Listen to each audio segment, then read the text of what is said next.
Okay, so we'll just start.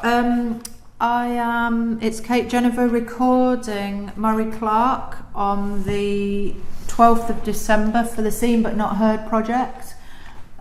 We are in the vestry of St Matthew's Church. So, Murray, do you want to tell me something about your early life, maybe about the vestry? The vestry that I'm sat in now, I've not been in for probably coming up to 50 years. But the big, thick medieval door behind me I recognise, because when I was young, my very first job was being a chorister in this very church. And we were paid once every 3 months. We kept a little book, and we earned pence, but at the end of 3 months it really did build up. And at the end of 3 months we would get all our wages paid by the vicar, who would sit down and dosh it all out to us, and we would go to Trudy's on the corner of Boulevard and spend it all on sweets in Awana. Possibly have enough left to go to the cinema, ABC or Cecil, to see whatever was on. And so coming back here, it's got some memories for me. There were good times. The vicar was lovely. I can't remember his name, but we used to go to his house for practice on a Wednesday, and he'd make us all tea and give us buns, and it was really just treat us in such a lovely way that we weren't used to as young Boulevard ruffians having tea and buns with the vicar. And it was I think I did it for probably 3 years. And if you worked a wedding, you all fought to carry the cushion, because if you carried the cushion with the rings on, you got 50p, whereas if you only sung, you only got 25p. So carrying the cushion would make you very rich, 50p on a weekend to spend. I was born, like most people, in Headon Road. I grew up down Boulevardina Street, and went to Constable Street as a primary school, where my sister and brother both went. And then after that, I got the luxury of leaving Boulevard and going to Eastfield, which was seen as the posh school up in Annaby High Road.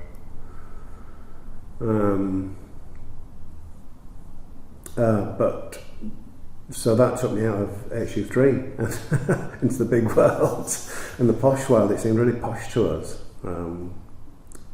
Places like Mead Walk and all those areas up that way, where all the posh people lived, and different people as well. The kids were a lot. We'd go around to people's houses and think, "Wow, what an incredible place you live in," compared to where we are. And coincidentally, my sister lived in Mead Walk for 20 years, and we were all blown away when we found out she's going to live in Mead Walk, the posh area. So I went to. So not only was I a choir boy, I was also a Cub Scout at St Matthew's on Boulevard. And our Kayla, who was a lovely person, was a probation officer, and she was an amazing sort of leader of the Cub Scouts. And I was a Cub Scout for many years, and from Cub Scouts went into the Scouts, and then the Scouts we was a bit more adventurous. We'd go on barge trips around Birmingham, and we'd go on nature walks around Brantingham, and it was a really good way of keeping you out of trouble, really, the Scouts, and being a choir boy. But we inevitably did get into quite a bit of trouble, because on Wednesday nights we'd have the Speedway, and the Speedway at Hull FC's ground every Wednesday. When I was younger, I'd lie in bed and listen to it, And as soon as I was old enough, we would sneak in over one of the back walls. And not that we had any interest in Speedway, we were just there to, as an adventure really, and to hang out there. And it had a really particular smell of sort of cinder and grit, and you had to watch your face every time the motorbikes came by. You'd get covered in grit and it'd really hurt. All the Speedway enthusiasts had Perspex boards that they'd lift up to their faces as the motorbikes went by, and they'd all keep notes of who'd won. And Hull Vikings was the Hull team. So yeah, it was a lot of fun really as a child growing up around Boulevard, and sometimes quite hairy and quite scary. There were some very tough characters, you know.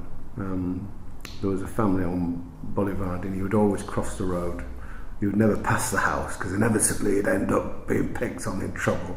We'd always make sure we crossed the road on our way to school. Yeah, the Speedway and the Scouts and the Cubs was a great way of getting to know my peers really. And the streets really were our playground. There was Bunkers Hill, which was the original Hull City ground, which a lot of older people will have heard of Bunkers Hill, which was just it's a small hill on the far side of the railway lines, so we'd cross the railway lines and go and play there. And it's just near the allotments where the flyover is. That's where Bunkers Hill is. So that's one of our favourite haunts. If we ventured a bit further onto Heimers field, we would often get chased by the caretaker when we were looking for frog spawn and what have you. And I suppose one of the highlights of the year as a kid living in Boulevard was when the fair arrived, because not only was there a small possibility that you could get a job, although these were more difficult to find than people would say, you could go there every day, every night, and we did go there 7 days a week. We would be at the fair, and then on the Sunday you would get up really early in the morning with plastic bags stuffed in your pockets, and you would go to the fair and you would just spend the whole morning finding things and scrounging for bits and pieces that people had lost, on pennies on the floor or things that had been left, and you would come back with bags full of junk. But it seemed like gold to us. And I'm trying to think what else there was to do as a kid. It never seemed boring to me.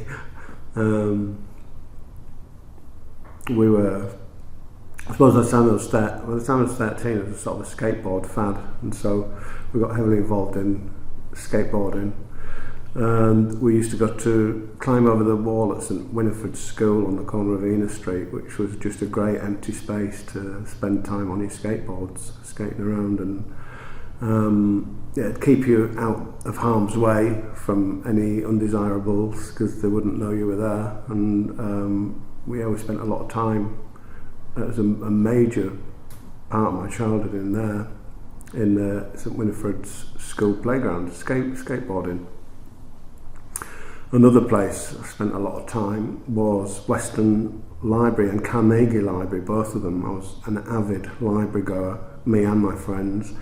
We'd go there just to get warm, we'd go there when we were bored, we'd go there to get books on whatever hobbies we were interested in. I got to know the index quite well, where all the different sections were, and that was just a goldmine of education for me. In fact, when I was a little older and I stopped going to school, I ended up spending most of my days in the Central Library.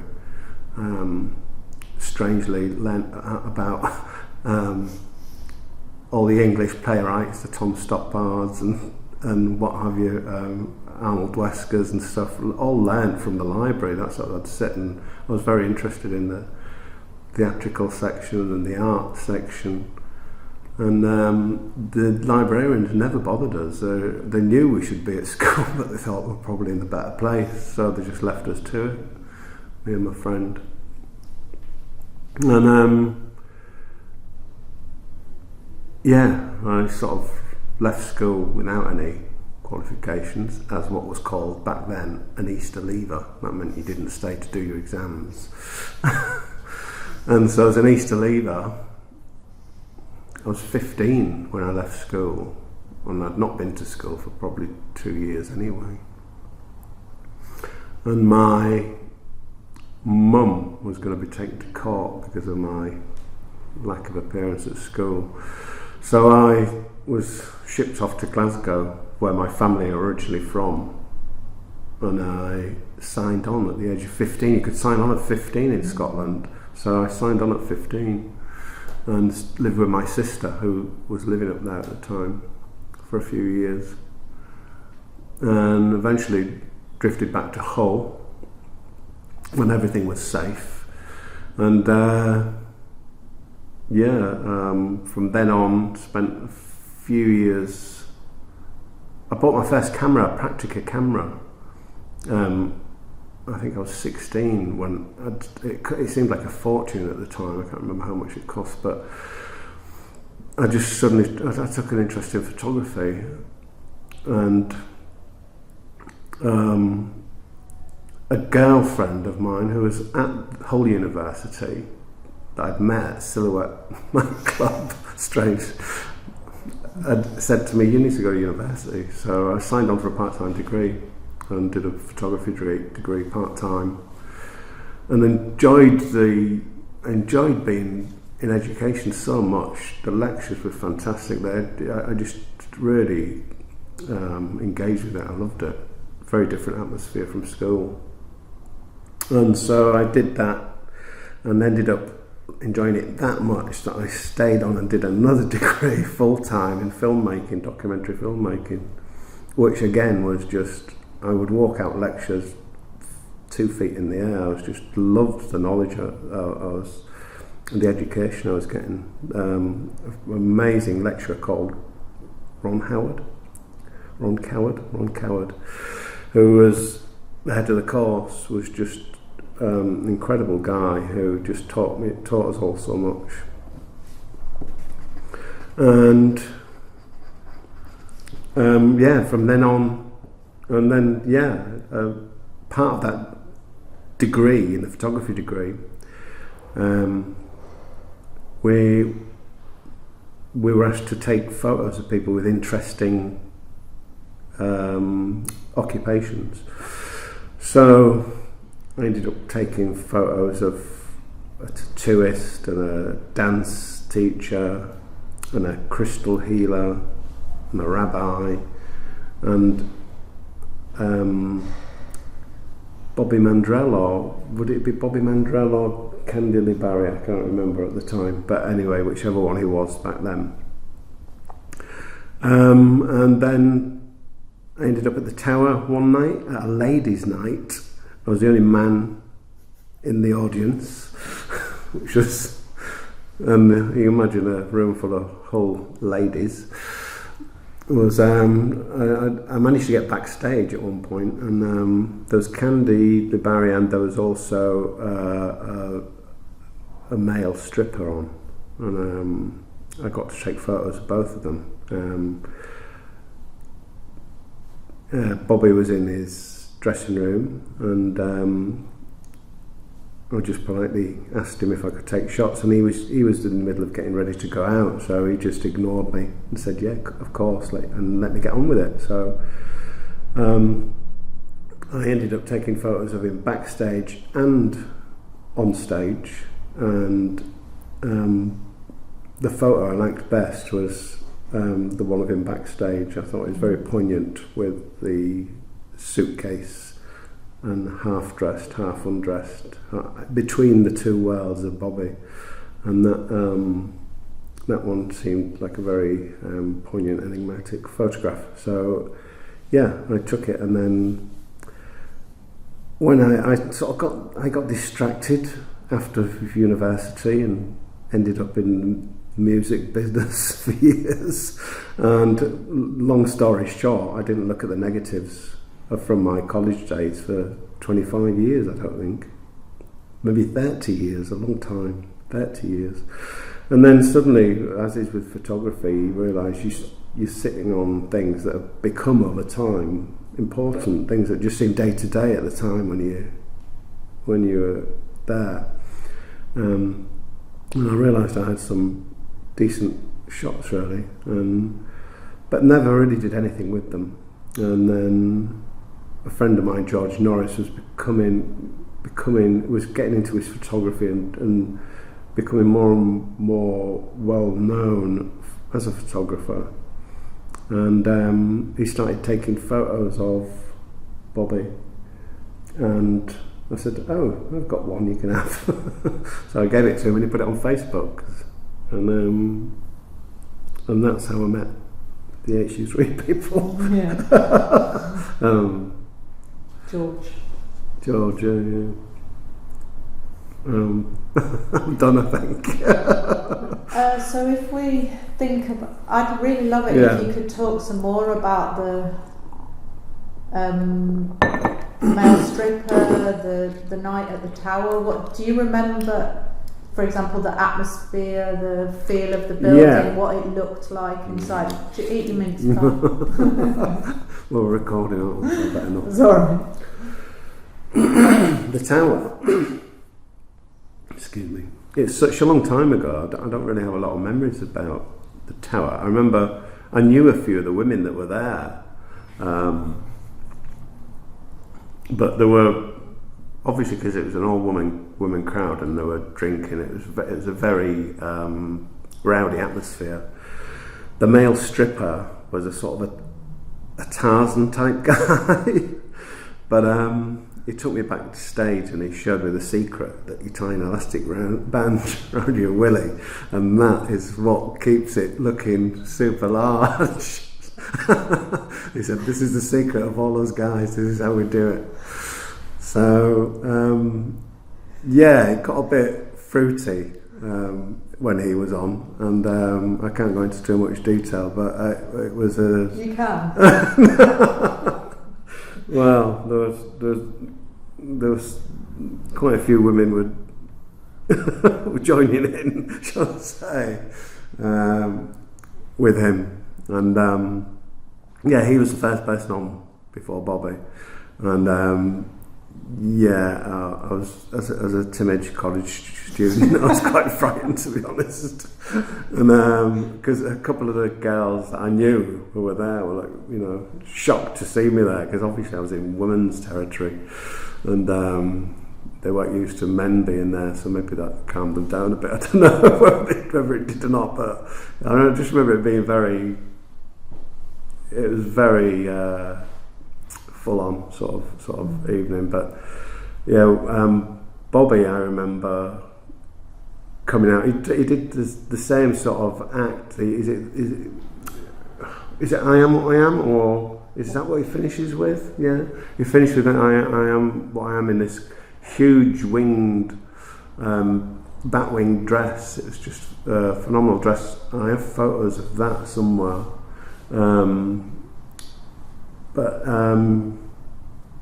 That's about as much as I can remember, to be honest. It's so long ago. Yeah. And what else what year was this? When what were we year? talking? This would have been about 1987, 1988, might be 1987 or 1988, I would say. And what else were you photographing around the same time?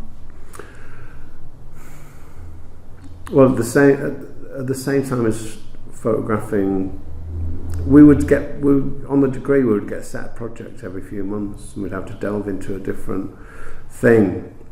But one of the photo projects this was towards the end of my degree, we were just let loose to find a subject, and take photos of that. So I was sort of getting into the rave scene at the time because I was involved in making music.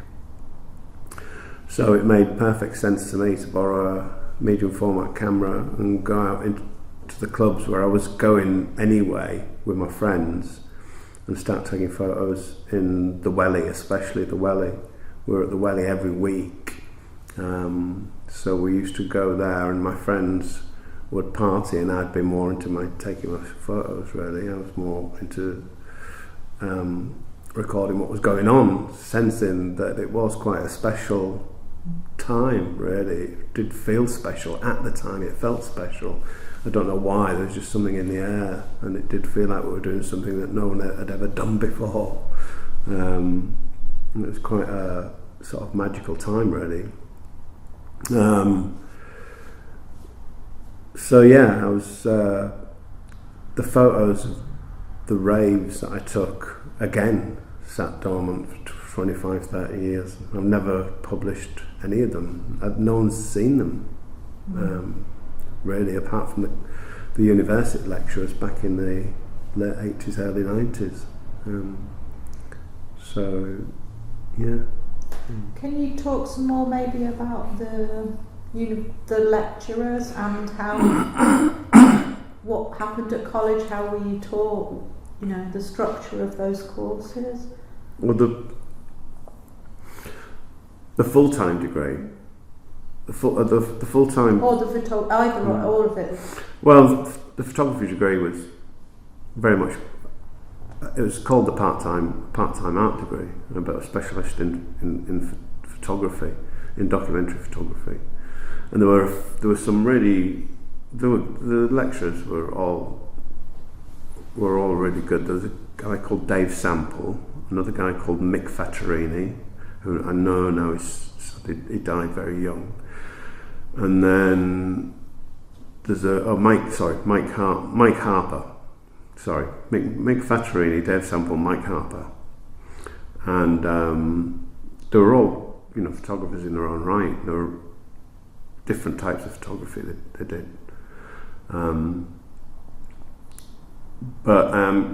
We would go there once a week to the dark rooms, develop our films, and sit and talk about them for an hour with the lecturers. And it was all very casual, really. The full-time degree was much more intense. That was a serious structural analysis and semiotics and cultural studies and all this sort of thing that we would get up to. And Ron Coward, who was the lecturer, he was an incredible guy who went on to Southampton to start a course called Media Subversion, which I think is still going now, something around media subversion. But he was very much into structural analysis and cultural studies and postmodernism and all those sort of things. So I became an expert at semiotics and studying people like Roland Barthes and all the French. The French philosophers at that time, sort of thing, the structuralist philosophers and thinkers, and that was a real game changer for me because I had no education when I was younger. There's a lot of stuff that he was teaching me that I might have learned if I'd have gone on to do my A-levels or GCSEs, but so I suppose it was a big catch-up for me doing, and I would avidly sit at the front and take notes for 3 hours of his lectures were about 3 hours long, and you would inevitably walk out on air thinking that you had found the secret of life. And that happened every week for about a year or two, and it was just phenomenal. Yeah. Gorgeous. Yeah. I think Phil Koska was the other. He was the head, and he went on to Lincolnshire. I think he became the director in Lincolnshire of the university there. It's a long way from HU3. Yeah, well, in a thinking way. Yeah, in a thinking way, a massive. Well, to be honest, my parents were Glaswegians, so they were from Govan, so I have a big history of. I've still got family in Govan now, and it makes Hull seem like a holiday camp. It's very tough up there. They live in Govan and Easterhouse and Gatharmach, which are really tough places, sort of places you never get out of. So yeah, we were the posh family, and lots of my dad's family and my mum's family came down to live in Hull, thinking they'd found the land of milk and glory, because it was so tough up there. So we were seen as the posh relatives to right to our family. I can't remember. I've forgotten the original question now. There's a gap. There's something about the shift for me interesting. If I'd like you to talk about how that you were born and raised in this area, or you raised yourself in this area, and maybe, and then to be part of that academic, deeply philosophical world, making imagery. It feels very different. Yeah.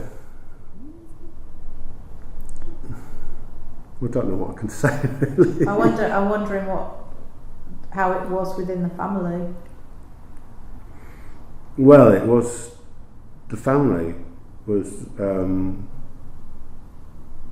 we were just a typical Boulevard family, really. Typical H.U. Talk about family. what that means. I don't know what that means. The family, the house we grew up in, Ena Street, was small. I visited it about maybe 20 years ago. I got in there and everything seemed so tiny. I used to sit under the stairs in Ena Street, and I thought I had this huge den to myself, and it was just, looking back, the place was just so tiny. It was just a 2 up, 2 down, or 3 up, actually 2 down. And, no such thing as central heating. You just sat, whoever got to the fire first, the gas fire first in the morning, which was usually my brother, won. And we were sort of latchkey kids, really. My mum and dad both worked. My dad was a bus conductor. My mother was the switchboard operator at the Royal Hotel. And we were told at a very early age, I'm hungry, well, where the kitchen is. And that's how we sort of were, I learned to cook very young, and I spent half my time in the kitchen as a kid. And the parents were often absent, and because of the long hours that they worked, my mum kept very funny hours because of her job. So did my dad, actually. So there was very rarely both of them in together, and often or not, we'd be lucky if we saw one, fleetingly. And if I wanted to see my mum, I would go into the back entrance of the station hotel, and in a cubby hole around the corner was the switchboard where she worked. And I would spend hours just hanging out with her in there, even when I was supposed to be at school sometimes. I don't really. My sister and brother went right through school, but for some reason I just the family was a bit. I was the youngest, and the family was a bit dysfunctional by the time I was a teenager. So, we didn't have it bad, really, compared to a lot of families in the area. You could see real, and I didn't know it at the time, but now when I reflect, you could see real signs of abuse. There would be kids turn up to school in the same clothes every day for weeks and weeks and weeks. And especially going to Eastfield, when I saw what I said earlier, you saw the difference. They were much more affluent up there, a lot of the kids. But there were a mix. But what we didn't, because kids can be cruel. You didn't realise at the time that these kids turning up with dirty clothes and dirty faces, whatever, they were probably just neglected children. That were really probably having a tough time, and you know, we called them horrible names, and you know, ran past their houses and wouldn't speak to them, and they were probably having a really tough time in reflection. And so we didn't. Obviously, you normalise your own existence, don't you? And we never thought we were hard done by or in any way. I suppose it's just the family unit disintegrated, and I decided I wasn't going to go to school anymore, and no one stopped me, and no one seemed to care that I wasn't going to school, so I just didn't. In fact, my dad being a bus conductor, I'd sometimes jump on a bus in the opposite direction, Eastfield that way, city centre that way, and he'd be the bus conductor, and he wouldn't say a word to me, just know I wasn't going to school, and I'd get off the bus and go to the library or whatever. And so I suppose, yeah, there's, you know, you saw all sides growing up in Boulevard, really. It's, you know, and I feel lucky I managed to get to university, really. It was always inside me, I think. It's just that I didn't have the right guidance to get there first. Talk to me a bit more then about the influence of this person, or maybe about Silhouette or Spiders. Was it Silhouette that you said you met a girl in Silhouette? I met a girl in Silhouette, yeah. We used to go to Silhouette and Spiders. Tell me about Silhouette.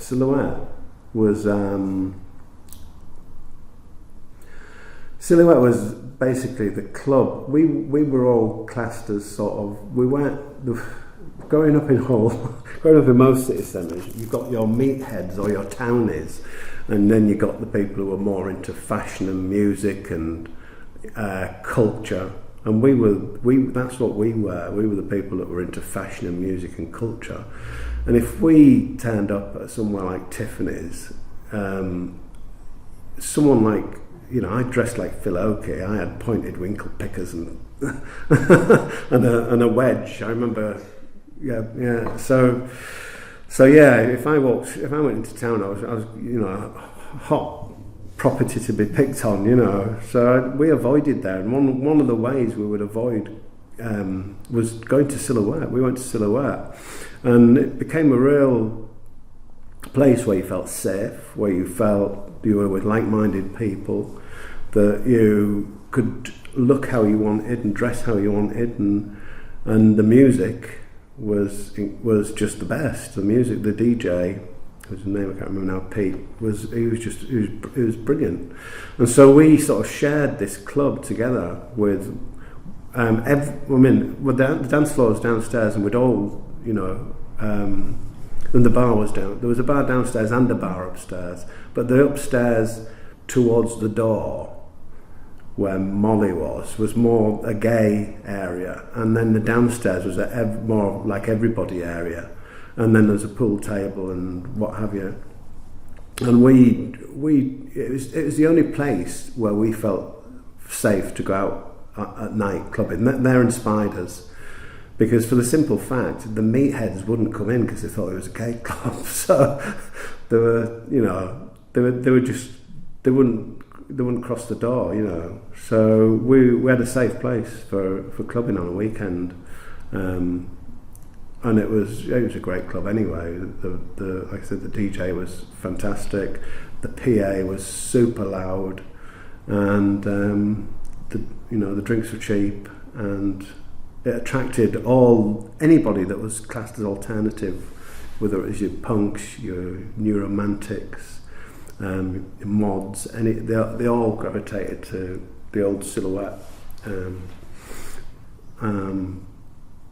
because that was where we all felt safe together. yeah. And so, can you say more about the split between the upstairs and the downstairs? Was it never the twain shall meet? No, it was very much mixed. Everybody talked to everybody. Yeah, it was completely mixed up. But there were areas upstairs that was. I mean, there was nothing official about it. It was just the feel you got. Right, I'm in the gay area now, or right, I'm in the dance area now, or right, I'm in the pool area now. You know, it's just the feeling you got, and there was just a little. a little bit. The gay guys hung out more upstairs and in the upstairs bar. We hung out more downstairs where the music was really loud but obviously it was mixed up. It was completely mixed up, completely. But there was a certain sense of upstairs and downstairs being slightly different. If you wanted to dance, you'd go downstairs. If you wanted to chat, you'd be upstairs. Yeah. Can you describe what it was like inside in terms of the feel of it or the decor of it? Or oh my goodness! The main thing I remember about Silhouette is the dance floor. The ceiling was about 6'6", so you couldn't really jump very high. You'd hit your head on the ceiling, and it was very, very confined. I mean, it must have been, a disaster waiting to happen. Really, it was so confined in there, and it would be packed to the hill. That you like sardines in there, and it was obviously very hot, dark, and sweaty, and exciting. Yeah, it was very exciting. It was. I mean, I think Thursday nights was our biggest night. We used to go there. That's when Pete, I can't remember his second name, would DJ. We'd put all the bands like New Order and The Clash and Bauhaus and stuff like that we all liked. So that was our big night. It was Thursdays. We would go there on Fridays, Saturdays as well. But often what we do is go to Spiders first and then Silhouette after. So you didn't. Why? Because you didn't want to miss anything. So you had to go to both clubs in case you missed something. And I think Silhouette was an older crowd than Spiders. So it was definitely an older crowd than Spiders. Spiders was good. Early doors, but then you could. I think Silhouette served drinks later and just had a more mature audience, if that's the word. Just Spiders could be a bit like I started going to Spiders when I was 15, and there were people younger than me there when I first started going. I remember meeting a girl at Spiders one Saturday night. And on the Monday I saw her in a school uniform on the bus and I was just absolutely shocked. I was like, no way. She was at Spiders on Saturday and she's just completely different. So that Spiders was a bit like that. I think it's probably still like that now, but it's a safe place for young people. But Silhouette was definitely a more mature crowd. And did it attract people from across town? And I'm interested in the class. Silhouette? Yeah, like Silhouette. Was it all? Do you feel like it was people from the Abs that would come there, or was it was just people that were alternative, didn't matter where they were from or what class they were from? Yeah, well, you'd have to ask someone else about this, but there's a really funny clause on the membership that you had to fill in, and it was something really ridiculous. It was that Ray had put on the membership. It was something really stupid that you had to admit to before you could get in. I wish I could find an old membership because it's written on the rules on the back, and then the clause was what? I can't remember what it was. That's what I'm saying. Someone must know this, but I can't remember what the clause was. In order to get in. But in order to get in, you had to agree to these terms, and one of the terms was a really odd thing that I can't remember what it was. But anyway, Silhouette was full of eccentricities like that. Really, in the new Silhouette, not the old Silhouette, new Silhouette, they had really strange music in the toilets, like sort of ballroom music or whatever. And, there was a sense of fun and silliness there, whereas Spiders was a bit more serious and gothy, maybe, and like a bit more immature. And did you ever take photos in there? In Silhouette? No. I know people. There is a Facebook page of all the Silhouette photos, and I think I'm in one of them. But photographs were sort of few and far between back then. It was very rare that people went out with the camera, and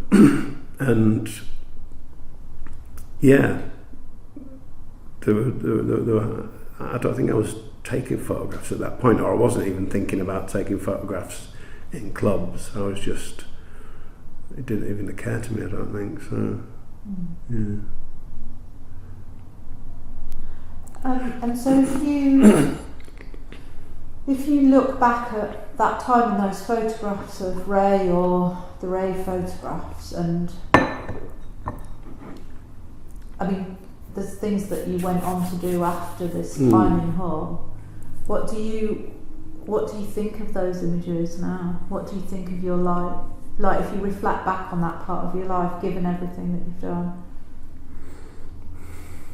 I have no idea. That's a really difficult question. I can't. What do I think of what the time? Your life and these, the idea of this, with distance, both the images and the experience of doing what you do. I don't know really. I don't really think of it. I think of it all as one. Really, I don't think of it as a separate thing. It's all part and parcel of who you are, isn't it? And what you've done in life, and it represents just a part of my life that I, for a long time, completely forgot about. Really. Tell me some more about that. So, why did you forget? Well, because it was kept in a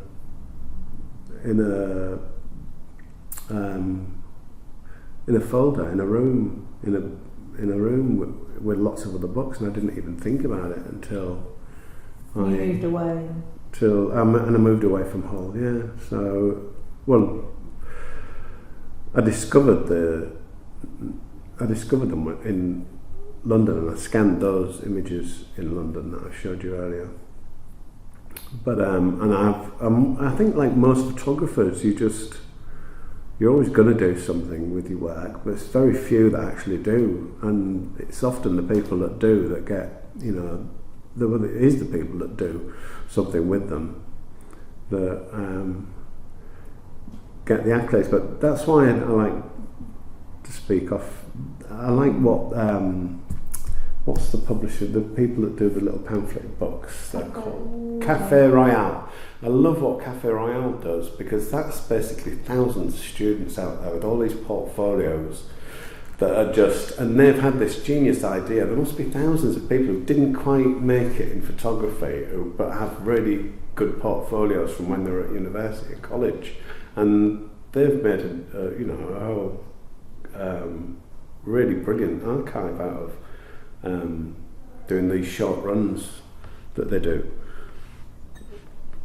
So I'd just forgotten they existed, and at some point I thought, well, I'm getting on now, I should get them out there. It's sad to have all these photographs and not share them with people. You can't just let them sit in a folder forever.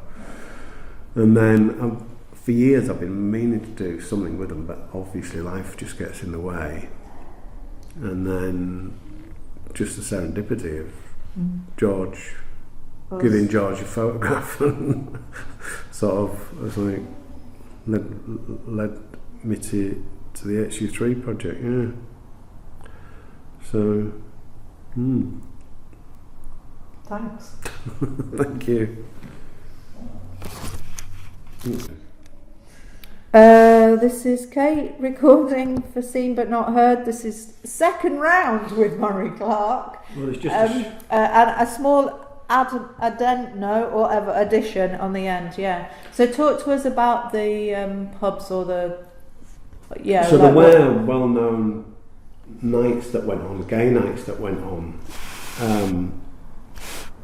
in various places out, apart from the Silhouette. There was, I think it was called Frankie's on St George's Road, and there was Vauxhall Tavern, and even, there still is places, and there would be nights there, specifically gay nights, but there were nights that we would have gone to and did go to. I never went to Frankie's or Vauxhall because I just wasn't around at the time, I was doing other things, but we would have gone there because it was a safe haven. They were all safe havens. And the best example is the Adelphi.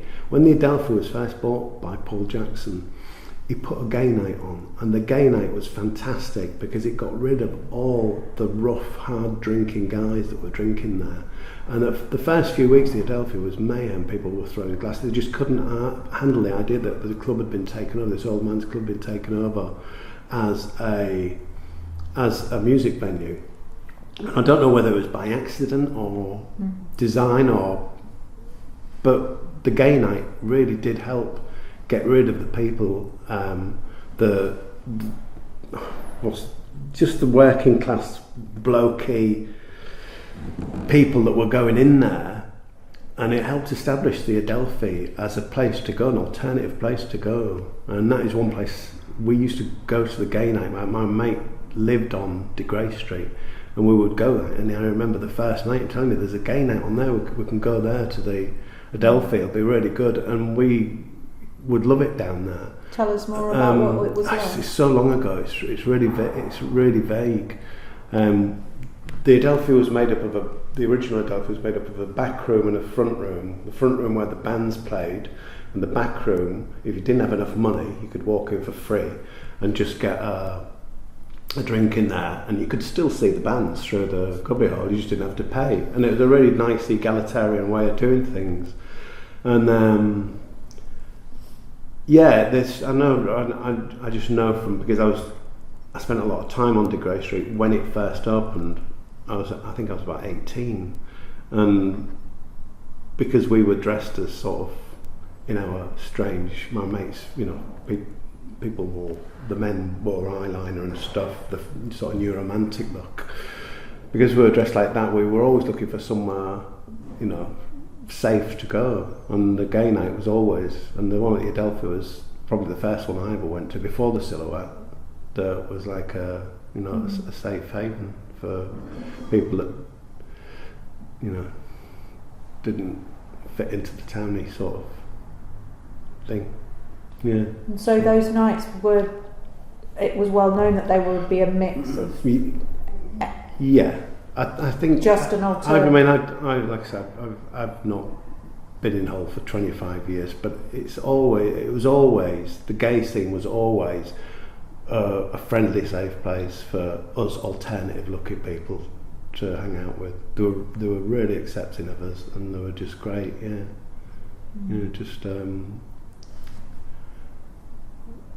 Saved us from getting beat up in the city centre.